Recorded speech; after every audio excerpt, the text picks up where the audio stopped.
2nd of October 25, and I'm just looking, um, do you need Indian ethnicity to become an Indian citizen? I just wondered. Yeah, I'm just looking at the countries. I mean, most people are coming from, say, India, Nigeria, Afghanistan, etc. I think, is that the three big ones? Pakistan. Uh, well, it's really that whole sort of region, but and continents. But they're coming to Britain and the West. So I wondered how difficult it is to become an Indian citizen, for example, and how many have recently. So first of all, I asked, do you need to, because I thought they might do this. It says, no, you do not need this to become an Indian citizen. It can be inquired in several ways, and while some methods relate to Indian ancestry, like citizenship by descent, so they do have a route for that, probably if you get Indian ancestry and you're, say, from the West, and maybe you're second, third generation in the West, you can probably get back. And it seems that India doesn't let you be a dual citizen, so there's been a lot of talk of this in Britain recently. The left have been saying it's terrible that Reform are doing away with that. But it seems that you can't be a dual citizen of India or Germany, apparently. You can America, but although I wouldn't surprise me if Trump takes that away soon. Or certain categories for registration, like person of Indian origin. But there is other reasons you can get in. For example, a person can become an Indian citizen through naturalisation after meeting specific residency and other legal requirements. So that's how most become British from that sort of continents, regardless of their. Also, a person who is married to an Indian citizen can apply for citizenship by registration after being ordinarily a resident in India for 7 years before making the application. So 7 years I've got to wait. In Britain currently it's 5 years, but it's getting put up to 10 for from. I'm talking about indefinite leave to remain, but from Labour. So Labour are keeping that sort of grey area thing, conveyor belt thing. And apparently a lot of people stay with the indefinite leave to remain. They don't ask to become citizens or try because you get all the benefits, literally the welfare benefits and everything. You get to vote, everything with indefinite. This is after 5 years because the first 5 years are meant to be sort of work visa, although it didn't really work out that way, seemingly. You're not meant to get any benefits or anything, but I'm not sure it works out that way. For the start, housing benefit, so I don't know. Um, but in Britain, then after 5 years, you can apply for indefinite leave to remain. And then a lot of people just stay there because uh, other countries don't let you be dual citizens. So, say if you're of Indian descent, you don't need to become a British citizen and you can just get all the benefits of being British without having British citizenship and keep your Indian citizenship. But so I didn't really know that. I think most Brits won't understand indefinite leave to remain. First of all, because of the name, the title. Nobody's got a clue what it means. And I wonder if that's deliberately done by the government so we're confused. Things like job seekers allowance, that used to be unemployment benefit. Then they changed it to job seekers allowance because they want you to understand what it's for, you know. Um, but indefinite leave to remain, nobody's got a clue. So, how many became citizens of India recently, I asked. It's pretty hard to get this information. It's much lower than the number of Indians who renounced their citizenship. And where are they renouncing their citizenship to? Is it all Western?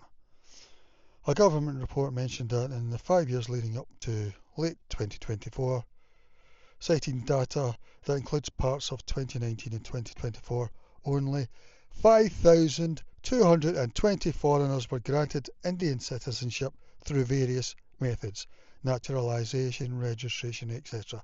So, over 5 years, we know that 5,000 had, but this just seems to be part. We've not got the data. Of this group, a large majority, about 87%, were citizens of Pakistan. So only 13% of them came from other continents, Africa, the West. And so what's the 13%? That's like 500. It's not even 500. Well, that's yeah. In a more recent specific case under the Citizenship Amendment, 185 displaced people from Pakistan. So they went to that's Pakistan. I'm wondering how many went from the West to India. Because if we're all the same, then you would imagine people would be moving back and forth.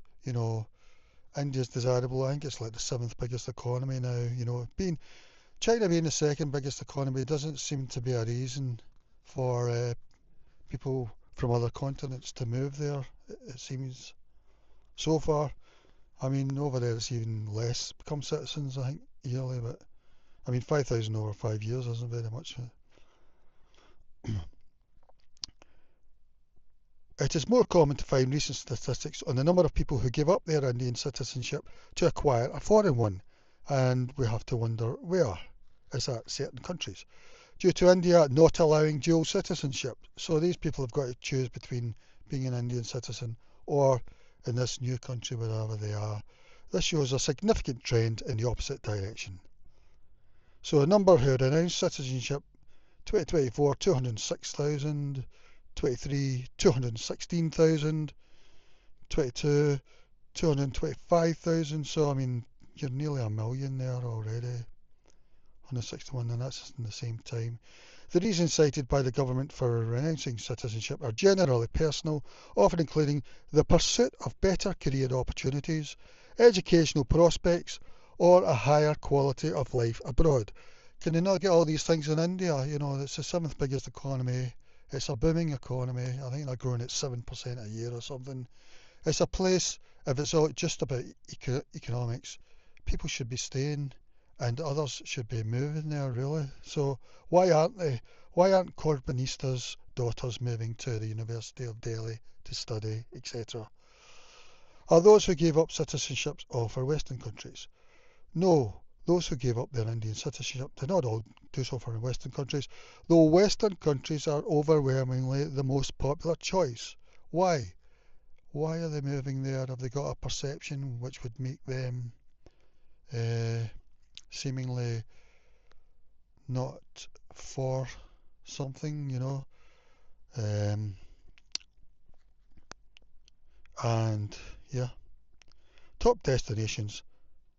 So Indians have announced their citizenship in favour of passports for approximately 135 countries worldwide. The vast majority of individuals renouncing Indian citizenship acquire citizenship in highly developed Western nations. Based on recent government data, the top countries whose citizenship Indians acquired are consistently the USA, Canada, Australia, United Kingdom, Germany, New Zealand, Italy. Now, what are Indians thinking when they think of these countries? How do they perceive them? And how does that put them on an index of two things that the left talk about quite a lot? The left are anti about the R word and white thingy. Uh, so other notable destinations, well, the numbers are significantly smaller, so there we go. People are also renounced citizenship for countries across the globe, including Singapore, China, Japan, Thailand, Middle East, United Arab Emirates, Europe, Sweden, Switzerland, Spain, the Netherlands, other Brazil, South Africa, Trinidad and Tobago.